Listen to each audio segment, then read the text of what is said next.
Like and subscribe and click the bell icon to get new video updates. Anthony Albanese gives first interview from isolation after testing positive to COVID-19. Anthony Albanese has given his first interview since going into isolation after testing positive for COVID. "I've had better days, but a lot of people have had it a lot worse. So, I'm one of the many millions of Australians who have gone through this," the Labor leader told the ABC on Friday. "I'm just taking the health advice. I will be isolating for 7 days here at home in Marrickville. And hopefully, I get through it and I'm able to then rejoin the campaign physically, rather than virtually, from next week." Mr. Albanese said he had wargamed having to go into isolation, and said it was better to happen in the first 3 weeks rather than last few of the campaign.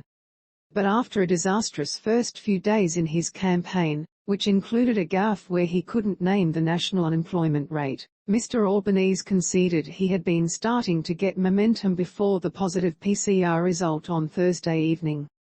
"This is a long campaign, and if I was going to get covered, it is better to have got it now than in the last 3 weeks of the campaign," he said. "We have our campaign launch in Perth on May 1st. And hopefully, I'll be right to do that. I'm taking the health advice. I will get lots of rest, lots of fluids and everything else that my doctor has told me to do.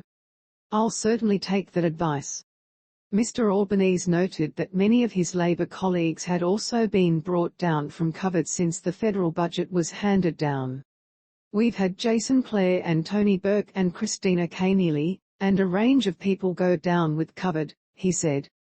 "And I think the same thing has happened on the other side, as well. So, we had wargamed the process. We set up so that people will come in and fill the appointments that I'd made." Mr. Albanese said Deputy Labor leader Richard Marles would be representing him for Anzac Day in Darwin. "I was really looking forward to it. It's always a special day to pay tribute to the men and women who defended us and continue to do so," he said. "So, we'll get through it.